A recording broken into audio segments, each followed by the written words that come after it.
Shaun here with RealAgriculture.com and at the Western Canadian Dairy Seminar in Red Deer, Alberta. And right now I am joined by... Lorraine Doepel.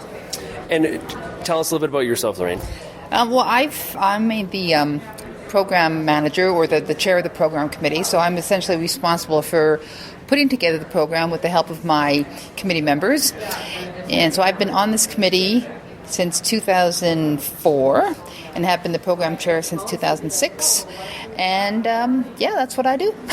So a very, very impressive agenda. I was telling you earlier that my perception, and I'm definitely not a dairyman or a dairy industry person myself, but when I look at the agenda, I find it's deep, it's heavy, but you described it a different way.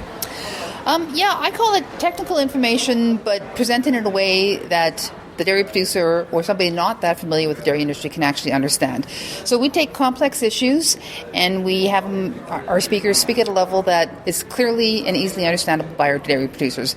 They know the concepts, they know what our speakers are talking about because it's the information's presented to them in terms that are easily understandable. Yeah, we're not it's not a meeting where we're trying to impress everybody with acronyms and long scientific Latin terms where everyone's confused. Our speakers are told when they're invited, give good relevant information that's going to help our producers advance in their dairy operations and make it easy to understand. So stay away from the technical jargon and just make it clear for everybody who's here. Yeah. So give us a bit of a scope here for our listeners. How many people are here? This year we have actually record attendance. There's 887 people registered so far. We'll probably have a few more walk-ins tomorrow morning. So, we have steadily increased in size over the years. We started in 1982. I wasn't involved then, but that was in Banff. And then we moved to Kananaskis for a few years. And we've been in Red Deer for quite a few years. And so because the location is so ideal, we're central, a lot of our producers can just come for the day, go back home to milk, that registrations have been increasing every year. And so of the 887 that are here, probably 350 to 4 of those would be producers.